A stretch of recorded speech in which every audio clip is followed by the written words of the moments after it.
What's happening, everybody? Welcome into another edition of the Mac and Reed Show right here on Second City Gridiron. Follow along at Second City Gridiron on all social media for all your Bears news. Subscribe to the YouTube channel. Hopefully you're watching us live on a Tuesday evening at 6 p.m. sharp. If you get the audio-only versions on Spotify, iTunes, we won't fault you for that, but please like, subscribe, tell a friend or two. Look up the great articles. Our friends at Windy City Gridiron write at WC Gridiron on social media and at Windy City Gridiron online. We got a jam-packed week of programming as usual, making monsters, Bear and Balance, just to name a few. Bears Banters to IR and back again. We're continuing the celebration of the 85 Bears as well, so follow along for more news and show updates on that. I'm Evan Mack at The Real Evan Mack on social media, joined as always by my co-host. He's a mean one, Mr. Grinch. He's burning an effigy of Jordan Love ahead of the Bears-Packers game this Sunday. And he's never met a coquito he didn't like. He is at Ross Reed on social media. It's Ross Reed, folks. That is very true. Thank you. My mother, being a true Puerto Rican herself, makes a coquito that if she bottled it, she probably would be a multi-millionaire. Damn recipe, Ross. I was looking up before when I usually research my my superlatives to say about you. I was like, man, a coquito sounds real nice. Not quite as heavy as an eggnog at this time of year. Kind of easy into the season. Yeah, a good rum. Oh yeah. I broke the seal. I put the tree up on Friday. We're team real tree over here. We don't do fake trees. So I had to go out there and get that tree myself. And by go out there and get it, I mean I went to Home Depot and picked the tree out and tipped the guy $5 to tap it, to string it to the top of my car. But the point was, felt good to sit down on Saturday with the house decorated, and I cracked my first Christmas ale of the season. Shout out to Great Lakes. I think they make the best Christmas beer on the planet. Pretty hard to watch some college football with the lights going. It was snowing outside. It was really, the vibes were there. So I was excited about it.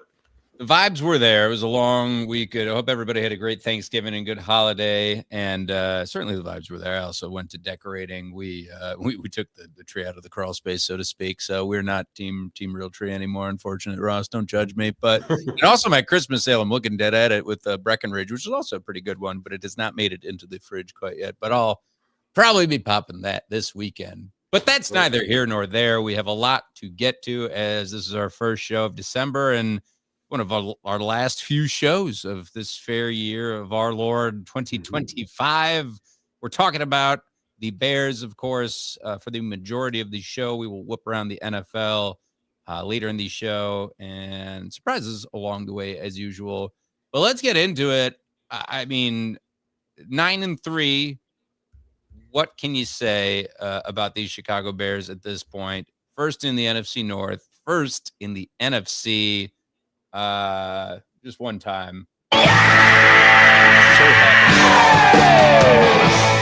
Where did everything go so right? Is one of the questions you didn't think you'd be asking yourself as a Bears fan.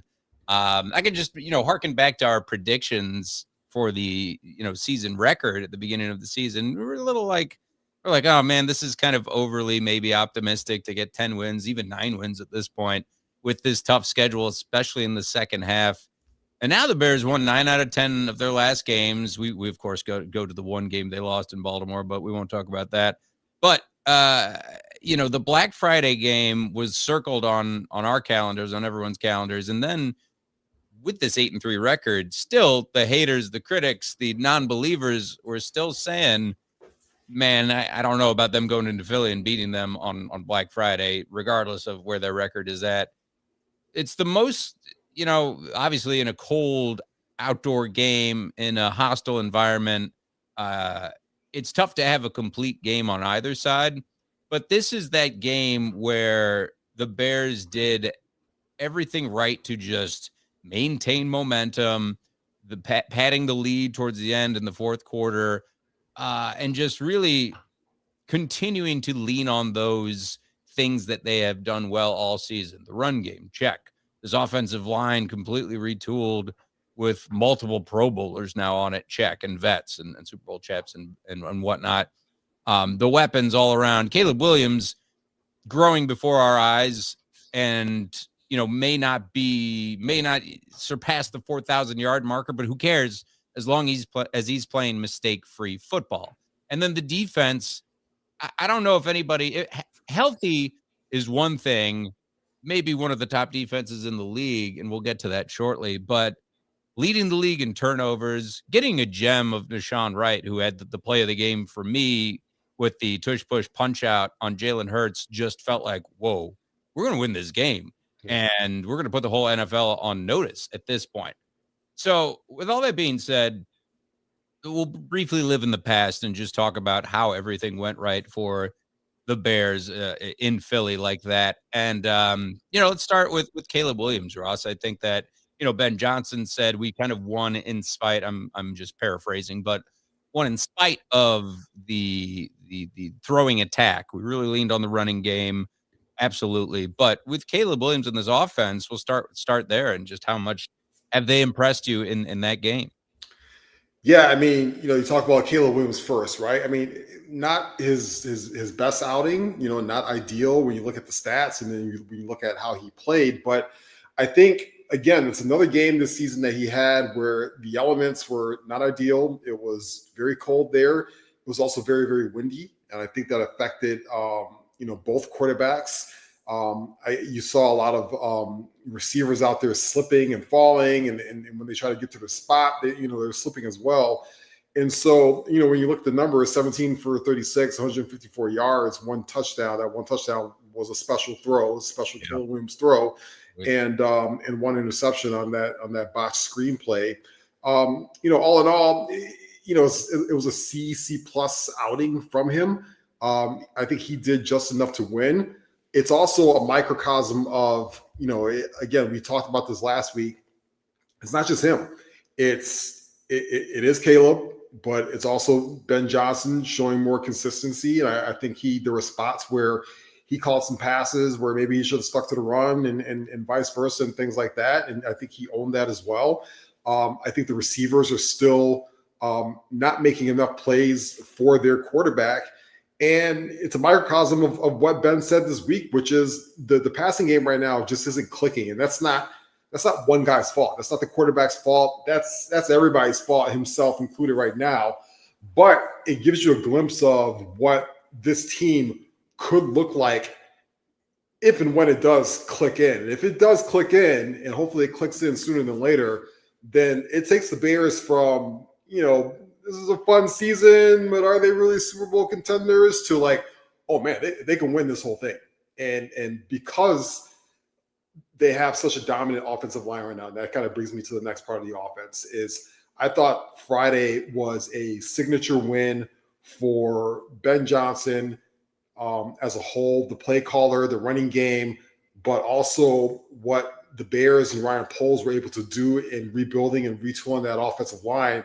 And they just flat out manhandled the Philadelphia Eagles. And this is a Philadelphia Eagles team who had Patrick Mahomes on the ropes, the entire Super Bowl last year, or I should say early this year, en route to that win. And everybody, going into this season and going into that game will say, well, the Eagles are the more dominant team in the trenches. And they certainly did not show that on Friday afternoon / evening. Highly impressive football game all the way around. But again, it goes back to those three guys on the interior of that line: Dalman, Tooney, Jackson. They are playing high-level football right now, and I think the Bears would be downright foolish to not continue to lean on these guys, especially when they play these inclement outdoor weather games, right? We've got another rough one coming up on this Sunday in Lambeau. You got a game against Cleveland at home. They just flexed the Bears Saturday night They're at outdoors home for the rest of the season, either way. Yeah, these are going to be cold. It's going to be cold. And you've got two running backs right now that look very comfortable in it. But most importantly, those guys up front are playing some special football right now when you need them. And it makes the fact that Caleb in the passing game not being where you want to be at a little bit more, settleable, a little bit more digestible while you figure that out, because this running game is more dominant right now. Dominant is an understatement. I don't have the stats in front of me, but to see Monangai, for one, who is a steal, and in the draft process, remembering back that far, thinking about who the Bears were going to draft. It was going to be Colston Loveland. Would they move up to Ashton Genty?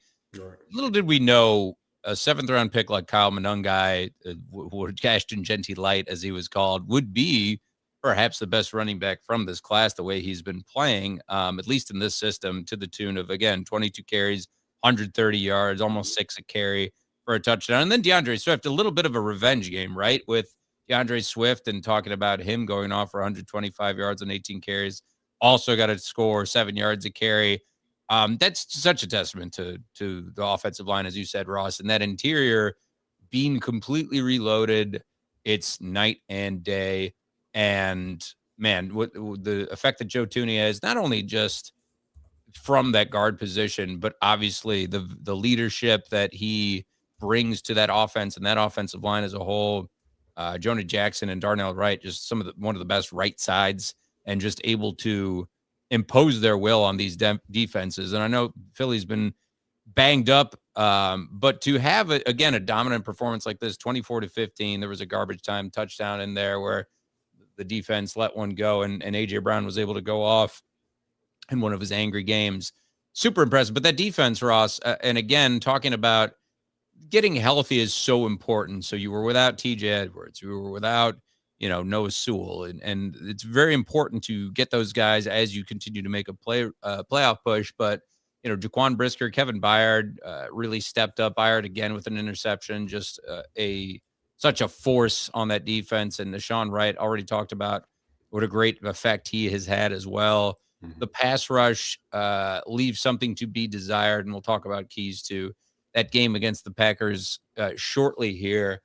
And speaking of Green Bay going to stop run and force Caleb to beat them is probably the way it's going to go, because Green Bay is coming off a great win against the Lions on Thanksgiving Day, and they're looking, everybody's good. For this to be, I think that we knew that this Green Bay and Bears game, the two games, but this one first, before week 16, were going to be big, but not with the same implications right now for the top of the NFC North. I think, honestly, I would have picked maybe Detroit at the top of the division at this time of year at the beginning of the season. But the Bears, again, going back to the culture, and Ben Johnson ripping his shirt off. He wants to feed a hungry city.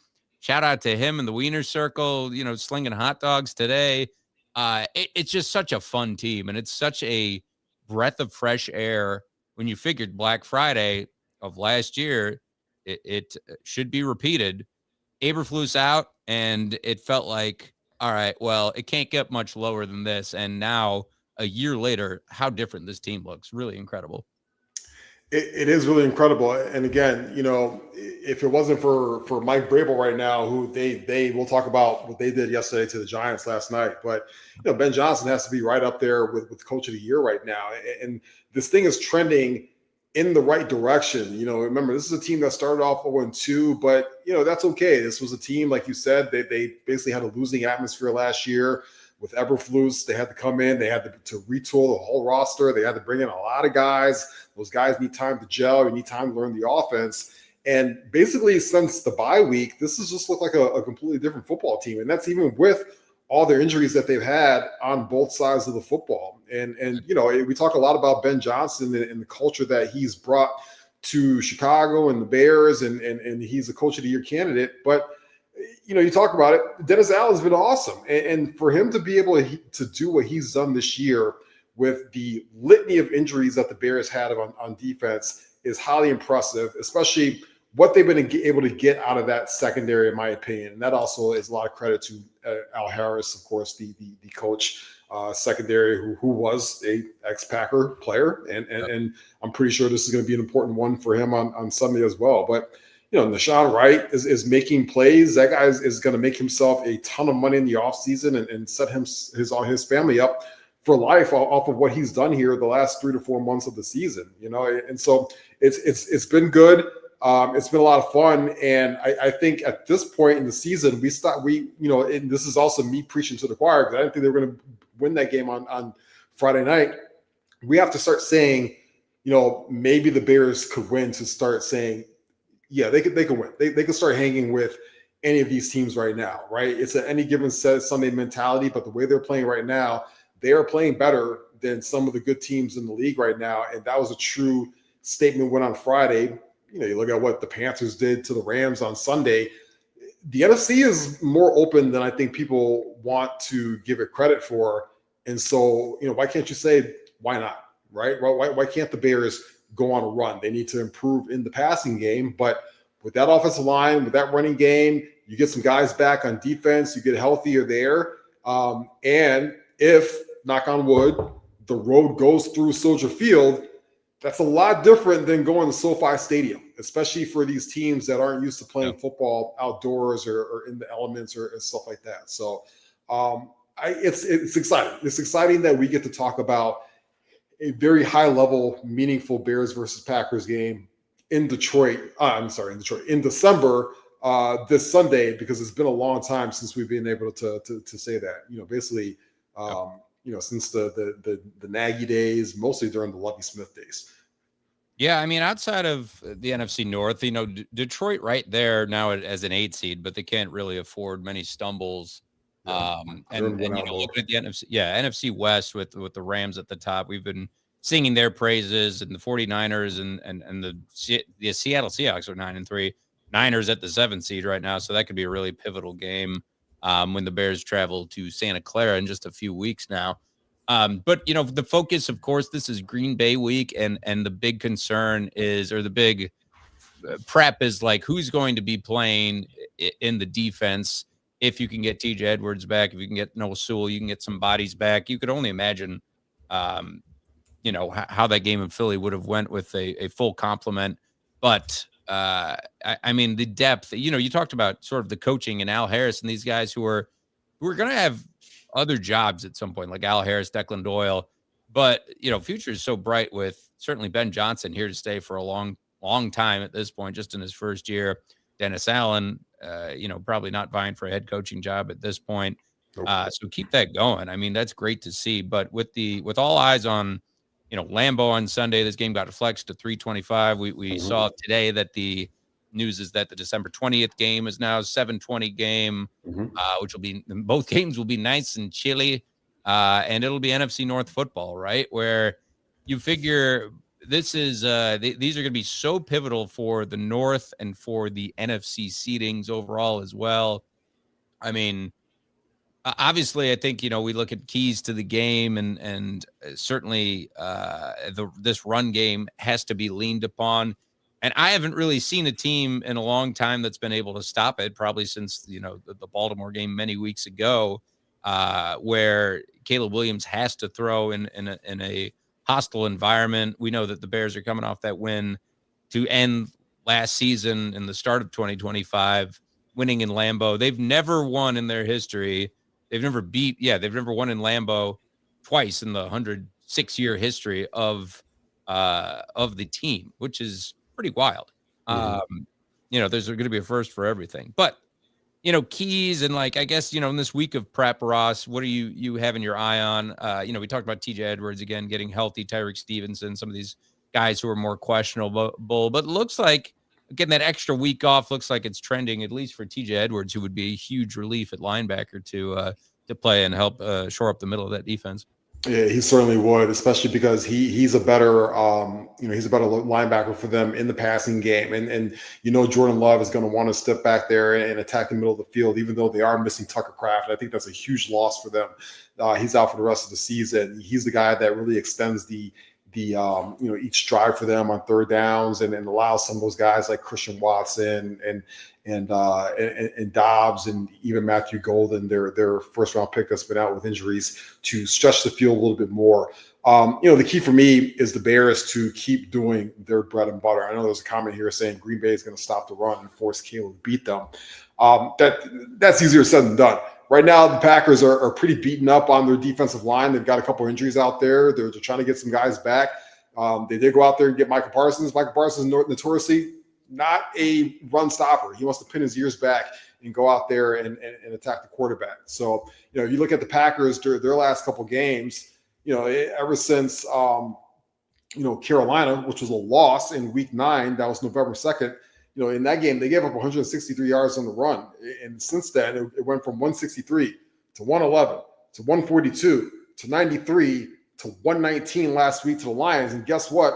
The Bears are better than all those teams that they've played against in terms of running the football. So I think the Bears and Ben Johnson are going to go in there on Sunday and say, we're going to run it right here. We're going to run it. We're going to rely on those three guys that we went out there and paid a lot of money to go get.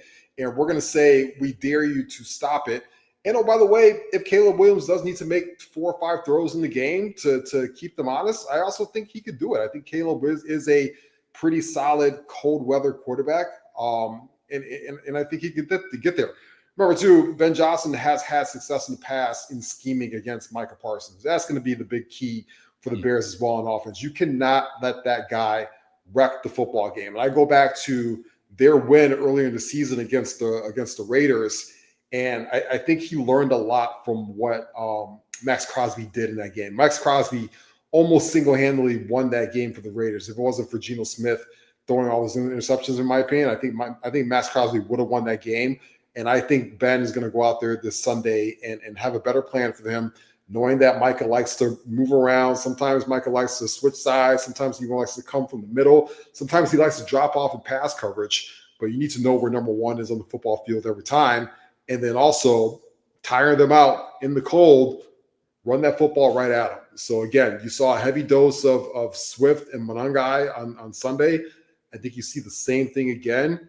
And, there's whether it's an ugly win or a pretty win, a win is a win. If you can get out of Lambeau Field and they ran the football 52 times for 170 yards and Caleb throws for 130 yards, fine. Who cares? At this point, if that's who you are as a football team, lean into it and really lean into it and show people. If it ain't broke, don't fix it is the old cliche, right? And with this Bears team and with the way Caleb plays sometimes, and with, frankly, elements, look at Philly and how it was cold, it was windy, just not a great day to throw the football. And you talked about that just incredible throw rolling out to his left and hitting Kmet for the touchdown that put them up 2 scores on Philly. He was one away, like just right there with Zacchaeus on that hero post in the end zone, where maybe it was a little earlier throw. He gets it right there. I got faith that Caleb will step up and do that. I think it like you said, Ross, with the running game, it just needs to be leaned upon with the way that this team is built. And with Micah Parsons and Rashawn Gary and company there, my eyes are also certainly fixed on the defense and how this Bears defense can face against Jordan Love, and which Jordan Love is going to show as far as that 4 touchdown. Jordan Love has not been there all season and suddenly explodes, and they're on a 3-game win streak. It could create a lot of problems. And Jaden Reed coming back after a broken collarbone, Dontavion Wicks, Christian Watson, all these guys, Romeo Dobbs, can go off. You can't cover everyone, right? Sure. Not having Tucker Kraft in there in the mix is really fortunate for this Bears defense. But again, TJ, what's that? Yeah, I was going to say, you're going to say, getting TJ a worse spot back. Yeah. You certainly want to make Jordan Love uncomfortable. You want to get him off his spot. He starts making mistakes when you allow him to not stand in the pocket and get his feet set and throw the football. He makes his mistakes when he gets off balance. He goes back foot. He starts scrambling around and things like that. That's exactly what you want to do. So they're going to have to be able to generate a little bit more of a pass rush. You get an extra week now. Some more reps for Kyler Gordon, for Jalen Johnson. I expect a guy like C.J. Gardner-Johnson to play more of that Swiss Army knife and be able to attack them. It's certainly what they did with Jalen Hurts. He did not look comfortable in the pocket on Friday, even though there wasn't much of a pass rush. And I think you got to do the same thing for Jordan Love. You go back to the defense, at least the Packers defense. I do think that this is the best defense that they're going to face all year in terms of it's the most complete defense. And so whatever you have from an offensive play caller standpoint, this is not quite a kitchen sink game, but this is what's a step below a kitchen sink. Is it the bathroom sink? Is it where we wash the dog in the back? Whatever it is, that's the game that's the game plan that you want to have against this team, because they're going to be ready for you. They've been hearing the Bears and the Bears fans chirping and stuff like that, and they don't want to lose for the second year in a row in Lambeau Field to the Chicago Bears.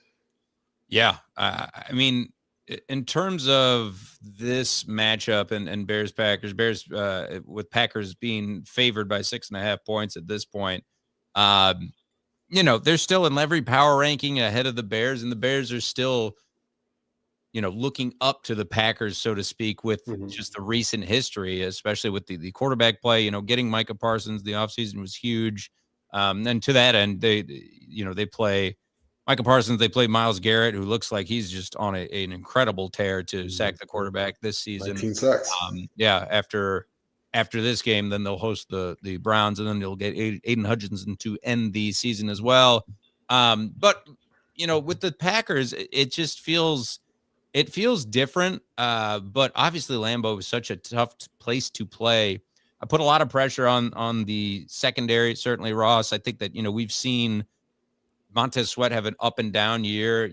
Gervon Dexter, we've seen him trending upwards, but really we have not seen a complete game from the defensive line because there's just been a lack of bodies of rotation, that sort of scheme that would get them. You're getting more luck, rushing CJ Gardner-Johnson than you are Montez Sweat sometimes with these blitz packages. So it's really a big amount of pressure on Dennis Allen to figure out how to make Jordan Love uncomfortable. And when he's bad, and I just can't see him in these elements. I know it's your home field, but playing the same way there as he did in Detroit to the tune of 4 touchdowns. So it's up to that defense, though, to make him uncomfortable.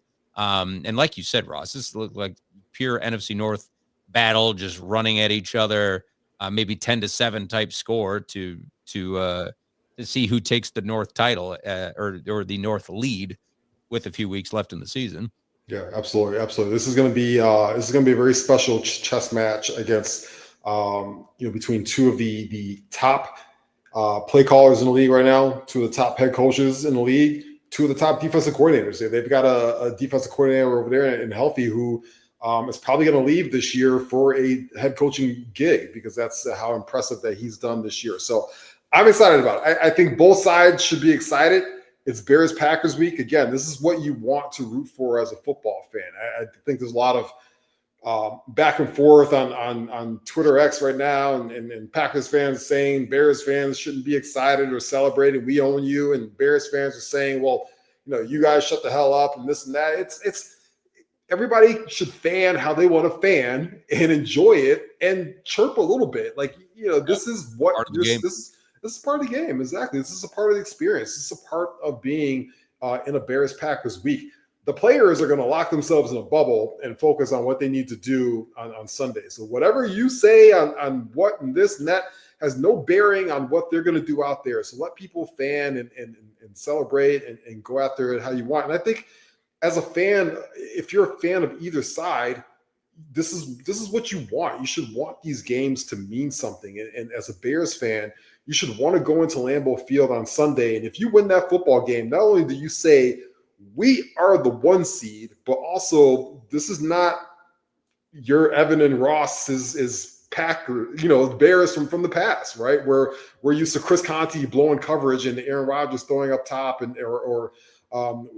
we've got to watch Caleb Haney finish a NFC championship game or something like that, right? This is a different era. This is a different day. So I'm excited about it. I think a lot of people are a little nervous, but have some fun. It's the holidays.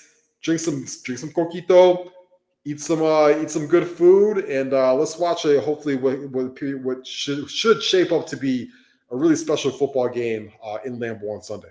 I mean, truly an exciting last 5 weeks of football for all of these teams we've mentioned too, especially in the NFC North. With after this, Green Bay has to go to Denver to play the 10-2 Broncos. Then they come back here to Chicago to play the Bears. Then they play the Ravens, and then they'll play the Vikings, which still would be very important. And we know the Vikings could have their numbers. Man, it's we've done this show for about 10 years plus at this point in some different formats. But again, it's been a lot of just looking at a lot of losses for the Green Bay Packers and just a down. Nothing really recapturing that sort of swagger of like a 2006 team or even like early 2010s with Jay Cutler, where you're, going to the NFC Championship against Green Bay. So it's so refreshing, like win or lose, it feels like either team has a real chance. It's not fully favoring Green Bay. I don't care what Vegas says at this point. When you go out to Philly like you did, the defending Super Bowl champs, and you beat them soundly like that, that again signifies you're coming up in the North, and certainly you've hit in the front office and coaching and personnel, and that they should be respected in the same breath as Green Bay and the Rams and these other teams. They're at the top of the NFL right now. It's real exciting. And we'll talk about the rest of the NFL action in a minute, because we're going to start seeing Saturday games before you know it. And all hell could break loose. Like I said, too, that 49ers game could be very pivotal, and you're looking, you're not looking past the Browns, but it looks like, you could split the Green Bay games and beat the Browns and then be into the playoffs, regardless of how seeding shakes out. And you mentioned too, Ross, I mean, to have playoff football at Soldier Field for the first time since that double doink would be just incredible.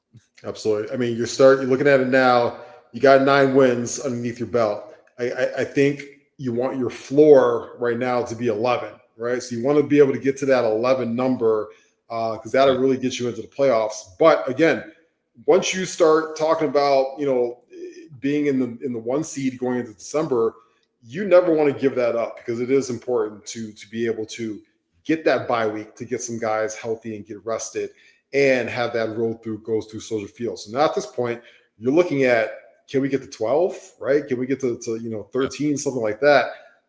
It'd be nice to at least get to 12. I think if we were able to see a 12-win season for the Bears, especially after going from 5 wins last year. I mean, this has already been a successful season. I think that's why Bears fans are so excited is, we thought it would look better this year. I don't think in a million years that we think that we can get to 9 wins in a 1 seed potentially before the first Packers game, right? So that's why everybody's decided they're almost playing with a little bit of house money right now. But those typically can be the most dangerous teams, those teams that just kind of pop up out of nowhere into the winter and get hot and go on a run and potentially make a very long run into the playoffs.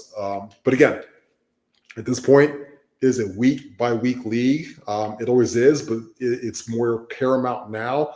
You got to focus on Green Bay right now. I don't want to hear about Shedeur Sanders and Myles Garrett and what potential, week 18 could look like this Sunday, 3 p.m. in Lambeau Field. Take care of business. That's what it's about. And we'll talk about the rest of the NFL action. And certainly that game, one of the best games of last week was that Bears-Eagles game where they won 24-15. And then some great Thanksgiving Day action and the best Thanksgiving Day halftime show I've seen with Jack White bringing out Eminem. Shout out to them. That was incredible. And still Detroit fumbled the bag and lost 31-24. But, we've talked about the Chiefs and just watching them really limp to perhaps the playoffs. And they might miss out completely after they just lost a close one to the Cowboys, and they're 6-6 right now. They just can't win away. Bengals stopping that Ravens winning streak against with Joe Burrow back, I should say, 32-14 victory. And then, the 49ers getting healthy at the right time. Looks like Brock Purdy is looking back to his healthier self, I suppose. They're on a much-needed bye week this week, which is one of the latest you could have a bye week, that is. Jaguars proven to 8-4. They're still hanging around at 25-3 win against the Titans. And then the Texans also hanging around. They beat the Colts 20-16. As far as the standings go, and the Seahawks improved it to 9-3 and just blanking the Vikings. I knew that they were going to be in pretty good shape, but even with Sam Darnold, especially, you kind of didn't know what you were going to get. So for them to be, right behind the Rams in jockeying position for, top of the NFC West at this point, really impressive football. They're playing late here. The Rams and Seahawks and 49ers, like I said, are the class of the NFC right now. And Tampa, they just need to keep Baker upright. And the AFC, you mentioned Mike Vrabel right there next to Ben Johnson for Coach of the Year running. Denver at 10-2, really impressive. The Jaguars, it really doesn't matter how Trevor Lawrence plays, and I certainly wouldn't have said they would be the 3 seed at this point in the season if you'd had asked me at the beginning of the season. Kind of similarly with the the AFC North just limping to the finish. Pittsburgh at 6-6, Baltimore at 6-6, just kind of like a deadlock there. Bengals pretty much out. But then the Chargers looking dangerous at 8-4. And then if the Bills are a 7 seed or a 6 seed, they're going to be a dangerous high seed. That's for damn sure. So, what are you looking forward to with this next week, Ross? And, where are you at with the contenders and pretenders this week? Yeah, I mean, going back to last week, we had 3 awesome Thanksgiving games, which was great. I was able to deep fry a turkey, carve that sucker up, and make sure everybody ate. I watched the first game while the turkey was cooking, and then the last couple games, and then dessert for the nightcap. And we got 3 awesome games. One of my favorite quarterbacks to watch, Joe Burrow, came back, and he's making things a lot more interesting there. They need a lot of help because they are 4-6 right now, but or are they 4-8, something like that. But it's good to see one of our better quarterbacks in the league come back, and he looked like he didn't really miss a beat out there, and took it to the Ravens last Thursday night. And that Ravens team, that division is getting a little weird right now with Pittsburgh losing and the Ravens losing, and now the Bengals are on the way up.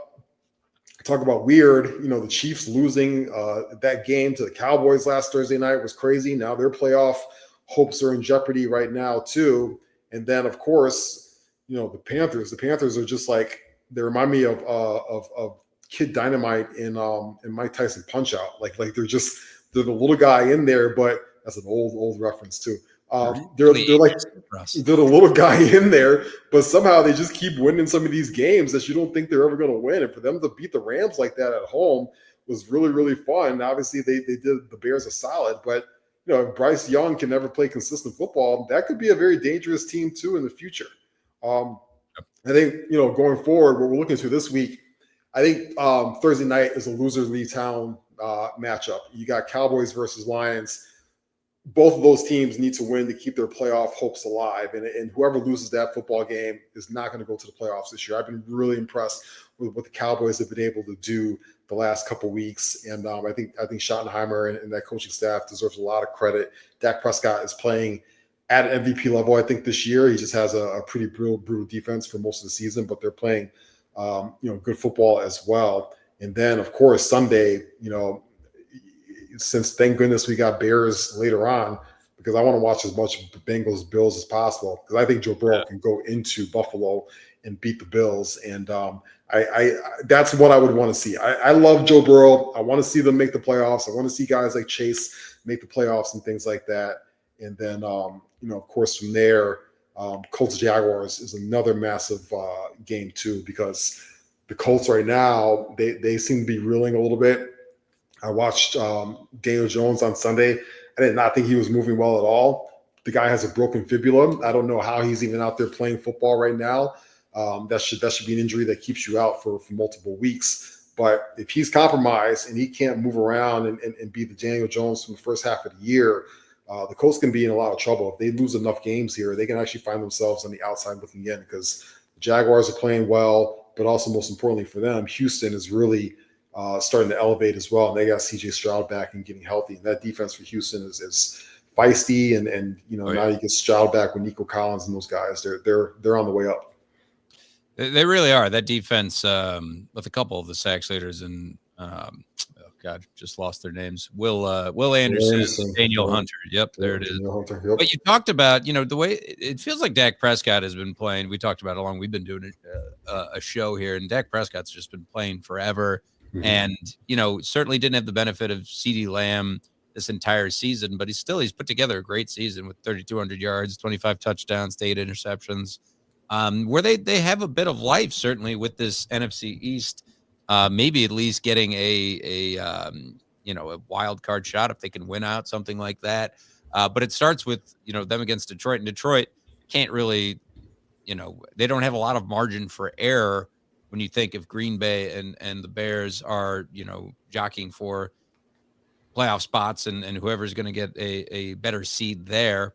I'm all with you as far as the Bengals and Bills are concerned, and Josh Allen, which one is going to show up? Good game, bad game, Josh Allen, but Joe Burrow, when he is involved, he's just so fun to watch. When he's upright. But the Colts Jaguars game, the AFC South is really coming down to the wire, and Houston. We talked about their defense really carrying them. The Colts and Daniel Jones and him being healthy is uber important. And the Jaguars again, it's insane that they're 8-4, 4-2 at home. Yeah. Really pivotal game there. The Steelers Ravens game, that's going to be great as we see most of the AFC North football. It'll be really pivotal with them. The Ravens trying to right the ship and try to maybe make the playoffs. But Texans Chiefs, we talk about such little margin for error for the Chiefs and what they do if they don't make the playoffs this season. Either way, it feels like maybe Travis Kelce's last season. You really think about what you're going to do with the offense as a whole. There, a couple contract guys coming up on defense. And by the way, the Monday night game is a pretty good one with the Eagles and the Chargers. But in terms of the Chiefs, Ross, how are you feeling about them? And I know that they are the dynasty team, and certainly have lost some key players. You can't keep everyone together, and Andy Reid has just done a phenomenal job, and Pat Mahomes for keeping the ship afloat for as long as they have. But if they miss the playoffs, is it kind of like the dynasty is just unraveling? I mean, this is what happens in sports. I mean, guys get older, and you have guys in your team. You start paying guys a high price. You've got Pat Mahomes on that team. He makes a big chunk of money. You've got Chris Jones on that team. He makes a big chunk of money. And Travis Kelce and a couple other guys, and those guys are older. And so when they start losing a step or so, and you don't have other young guys to supplement it and bring it back up, that's where they're at. They've got offensive line issues right now. I don't think Pat Mahomes quite looks the same. He hasn't looked the same, I think, even going back to last year, like that Pat Mahomes wow factor. Actually, we talked about this last week. I like the receivers. I like Rashee Rice and I like Xavier Worthy and a couple of those guys. I don't think it's the receivers. They could use a better running game.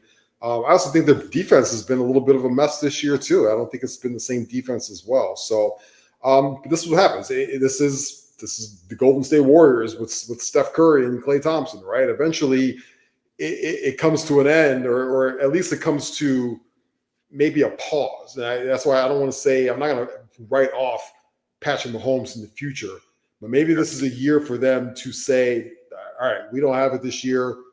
We're out. Take a step back. Take an extended offseason. Rebuild, recoup. Let's go back at it. I think people tend to forget you play 17 games a year, and then the Chiefs are almost in the Super Bowl like almost every year. So you're tacking on another 3-4 games in a year. I mean, that's a lot of football for a long period of time. And then you start getting into your 30s and stuff like that. That is a toll on you physically and mentally. And sometimes, like they have it this year, they just don't have it. It happens, There's such tough competition within your own division who've been, building up to this with Denver and with the Chargers, Justin Herbert within the division kind of trying to vie for that best quarterback in the division spot. And you talk about the age, like Pat Mahomes is only 30 at this point. If he's anything like, the Tom Brady's of the world or the Mannings, he's going to play another, several years at least. So to that end, we might see a down year or two from the Chiefs, but it'll be really interesting to see is how they respond to it. Can they capture it with a new revamped core? Again, Travis Kelce going to go off and live his best life with Taylor Swift. And the rest of these other guys, Chris Jones not going to stay around, but Pat Mahomes still going to be the face of this franchise for a long time, for the next several years. And what does Andy Reid decide that he wants to do, right? I mean, he is, he's been there for a long time. Now he is knocking on the door of he's a few years away of being the all-time winning coach. So he might stick around for that. He's 67 years old. He'll be 68 years old in March of next year. But, what if he says, you know what? I'm good. I've had enough.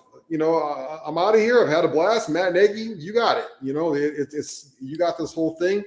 That's going to be an interesting, call as well. I love Andy Reid being a part of the game. I don't want him to go anywhere, but these guys get to a point where they're like, I've done everything I could, and maybe I don't want to go through another rebuild or see if we can retool this thing. Although I do think he will stick around because he has a chance, now that Belichick's out the way, to really go after that record from Don Shula and take it from him in a couple of years. Yeah, no question. A lot of exciting December football yet to be played. Certainly New England is on an incredible run with Drake May, and the way that this team is just, talk about a turnaround from last year. Yeah. And in the same draft class as Caleb Williams, how him and this franchise are right back to the top. You talk about like reinventing dynasties, and they're very well set up right now on both sides of the football. What they did last night, that was a masterclass of complete physical domination yesterday against the Giants. I get the Giants are not a good football team. They're 2-11 or whatever right now. They stink. They're going to be picking in the top 5 of the draft. They're going to be trying to find a brand new head coach and just revamping that whole thing. But from the moment that ball was kicked off yesterday, they were clearly trying to out physical the Giants and just beat the crap out of them. You saw the hits that they had. Dart went flying through the air on one hit on the sidelines. Another guy on the kickoff got his bell wrong and half his helmet fell off. I mean, Mike Vrabel has those guys playing hard football right now. And as much as we might not want to admit it because we've got Caleb Williams here, but Drake May might be the MVP right now. He's certainly going to be in the top 2 or 3 in MVP voting at the end of the season. And it's very well deserved. He's been awesome. So credit to the Patriots. I think it was also really cool, side note, to see Caleb and Drake May shout each other out on Instagram. Yeah. That's what we want to see. It'd be really cool if we see those two guys, man, how about let's go Caleb Williams and Drake May Super Bowl for like 3 out of the next 5 years. And I think the league would like that as well if we get, like the Bears in New England area to something like that. So these guys they're next up. They got next, even though I'm not writing off the Pat Mahomes and the Joe Burrows of the world and some of those other guys and even your Dak Prescotts. But it's time for some of these young guys to really ascend and take control of this league right now. And, their time is now, which is, going back to full circle at the beginning. Why not? Why not right now? Why can't the Bears go to the Super Bowl? Why can't the Patriots go to the Super Bowl just because they have a first-year head coach at their spot and a second-year player? And why can't your boy Bo Nix take the Broncos? Yeah, he definitely can't do that. I don't know, bro. I made a lot of money last year and was able to take my family to Jamaica off of betting against Bo Nix in the playoffs. And let's just say I plan to do the same thing again. This year my kid wants to go to Portugal. So come on, Bo Nix. We need you to be crappy again in the playoffs. Betting I can't get there with Bo Nix. So petty, but so great that it's paid off in dividends for you. Well, that team is going to win despite them. It looks like they're still, again, talking about the way that they've just had an insane season, beating some quality teams, and it'll be fun to see these teams finish it up. Let's switch focus, Ross. And there's not a ton else going on. Basketball be damned, but when we had some technical difficulties, and I had to just sort of like vamp for a minute, and I was looking at the standings for the college football playoff. And man, can you believe that it's here, that this is going to be the year where we have a 12-team playoff, kind of almost a la March Madness? It's going to be nuts. And now the top 4 teams are Ohio State, Indiana, Georgia, and Texas. But then, you're going to have sort of upstarts like Ole Miss in there, Oregon, potentially, BYU, Oklahoma vying for it. I mean, this is going to be pretty chaotic. You've been getting into the college football spirit. I have, and we've got conference championships even coming up this Saturday, right? So, this Saturday you got a big game. We got BYU versus Texas Tech. That's number 11 versus number 4. You got Ohio State versus Indiana, which is going to be played in Lucas Oil Stadium down in Indy. That's going to be a fun one. Georgia versus Alabama. So it's like, don't go too far on Saturday. There's going to be a lot of exciting football to be played. It's been a lot of fun. I think the black eye on the sport and the situation right now is the coaching situation, and because the schedule is where it's at, you start seeing these coaches jumping ship before they can even finish the season. I mean, to me, I understand why Lane Kiffin went to LSU, but that whole thing aside, the fact that he leaves a playoff team before the playoffs even start to go to another team that isn't going to the playoffs because he has to get a jump on the portal and recruiting and stuff like that. Yeah. I think that's absurd. I think that is not good for the sport of college football. And I think they need to find a way to change the schedule so those kind of things don't happen. If he's going to take the LSU job, that's fine. At least I would hope that it lines up to where he can at least complete the process to coach Ole Miss until they get eliminated or win the damn thing and then go from there. And oh, by the way, Ole Miss is deciding we don't want you to coach this team because you're going to LSU. That makes all the sense in the world, in my opinion. I mean, that guy you can't go to the enemy but still want to stay with us and coach us through it. Like you said you're gone. You said you don't want anything to do with us anymore. So, a lot of these coaches are bouncing around and stuff like that right now before the season is over. That's the part of it I don't like because it steals the headlines away from what we want to talk about, which is the play on the field and the young men on the field that are fighting for a championship starting as early as this Saturday. It's the type of thing that you would never think would happen in the other major sports like this too. Just like, oh, we're going to completely enact the scenario if it were in the NFL. Like you just don't see that. And like you said, you feel for these young men who are the most affected by it. Yeah, everybody lost their mind years ago when Bobby Petrino left the Falcons to go back to college football, right? And everybody was like, because he left when season's going on, and he was basically tarred and feathered for it. And now it's just common practice. Everybody's jumping around and bouncing all over the place and things like that. And there's a whole season still going on right now, but they have to do it because the portal opens up, in a few weeks from now, and you got to get a jump on these kids. You got to figure out how much you're going to pay them, which is another whole, conversation to be had on how much these guys make to go from school to school and things like that. So I just want to focus on the games and the football this weekend and then seeing who the stars are going to be and come out of it. Last year we had the Cam Scatterbo experience, which vaulted him into superstardom and got him drafted into the NFL with the New York Giants, of course. So who's going to be this year's Cam Scatterbo and guys like that? It's going to be a lot of fun. I think that's what I like most about the expanded playoff field is you start to see. I've never watched any BYU football, but I promise you I will watch the game this Saturday because I want to see them play number 4 Texas Tech at 11 o'clock in the morning. And then I get to see, what kind of talent they have and who's going to rise from that and kind of steal the headlines.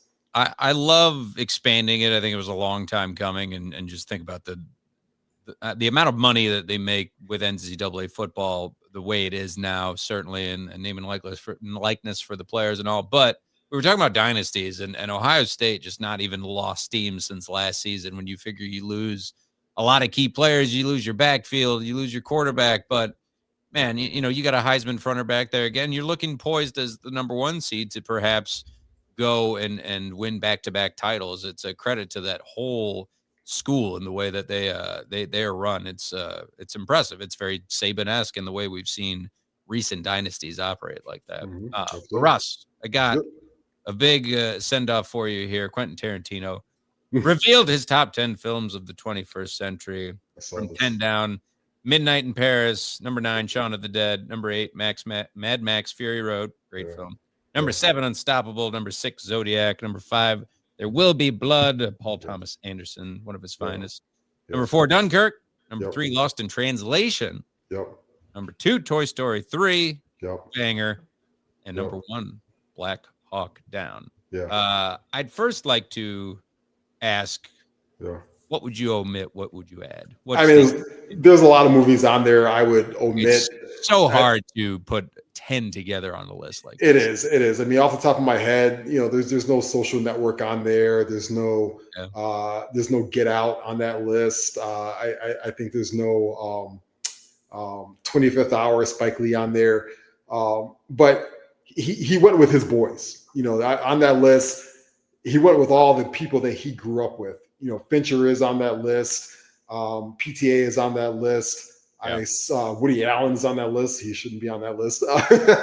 But he put Tony Scott on there. Of course, he wrote the screenplay for Tony Scott movie early on, and then Ridley Scott is number 1 on there. So he put all of his boys on the list that he grew up with in Hollywood. He did them all a solid. So I get it. Not That's a his Scorsese list. movie in sight. Not a Scorsese movie on there. Quentin has always been a very unique guy and has a unique style and a taste. Nolan's on the list, but not for the Nolan movie you might think. But Tarantino's always been high on Dunkirk. He's always said Dunkirk is a masterpiece, and it is. But it wouldn't be my choice for Christopher Nolan. But those are all 10 movies. I think what I like most about it is there is a big variety of movies on there. There's action on there. There's drama on there. There's a little bit of comedy. You've got an animated movie on there. I think animated movies deserve to be shouted out when these lists come up, right? But like Parasite should be on that list. Parasite is one of the 10 best movies of the century. I think again, you brought up like Christopher Nolan. Is that his one that belongs in the top 10? Same with Ridley Scott. Yeah. And Paul Thomas Anderson, There Will Be Blood, which leads me to the quote about if you've definitely heard this with him allegedly saying, quote, "It's supposed to be a two-hander, but Dano is weak sauce, man. He's just such a weak, uninteresting guy. The weakest effing actor in SAG," laughs, which is nuts because I personally love Paul Dano and the way he nailed that role, one of his best roles, and sort of set that scene for him to be the Riddler in Batman. And you think of how he sort of, jumped off with fame with Eternal Sunshine of the Spotless Mind. And some great films on there. But, to that list, it's an impossible task to just narrow it down to the 10, especially with the directors on here. And the directors he omitted, like Martin Scorsese, who, obviously I think deserves a place there. With Mad Max Fury Road, you think of just the last several years, there are some candidates in there. Like you said, Ross, Parasite, which really gets forgotten about. But it's a very Tarantino list, right? With Toy Story and with Shaun of the Dead. Like you gotta include all genres. I love that. It is. I appreciate that. I do agree with you. Paul Dano is a very good actor. So I think Quentin also might be. There's sometimes he trolls a little bit. And so it would not surprise me if Paul Dano ends up being the star of his next movie, just because you're like, oh, here comes. So he doesn't deserve the slander. Whatever, with starring Paul Dano, and like, oh, of course, that's Quentin being typical Quentin. So, but I do love all those movies on the list. So I can't argue with them. They wouldn't be my top 10, but I'd be curious also to hear him rank his own movies. I think people largely have Pulp Fiction at the top and Inglourious Basterds at the top, but I rewatched Jackie Brown again this weekend for like the 30th time. Nice. And I think Jackie Brown is easily top 3 Tarantino, and most people will argue or disagree with me on that. And I just say, watch it again and come out of that telling me this is not an absolute masterpiece of a movie. So people have their own different styles. Numerous bangers, and the Kill Bill, Kill Bill 1 and 2 coming out in theaters. That theatrical release is going to be something to watch very soon. Yep. All right, we were running out of time, Ross. Thanks to everybody for watching and listening in on YouTube, Spotify, iTunes. Remember to like, subscribe, tell a friend or two. I'm at The Real Evan Mack. As always, Ross is at Ross Reed. Follow at Second City Gridiron for all the Bears news. And, of course, let's give a prediction for Bears-Packers on Sunday, 3:25. Going Bears victory, man. I'm going Bears 24-20. I think this is going to be a tight football game, but ultimately I trust this run game. I trust Caleb Williams to make the necessary plays, and let's go for a win. Let's keep this train going. I love the enthusiasm. I'll go opposite as we did last week against the Eagles. I'm going to go low scoring, too. I'm thinking the Packers win 13-10, barely by the skin of their teeth. Neither quarterback plays very well, but really just rough and tumble NFC North nail biter. Obviously hope the Bears win, but we shall see on Sunday. Everybody enjoy the holiday season. Go have some coquito. Thanks again. Be good to each other out there. So long, everybody.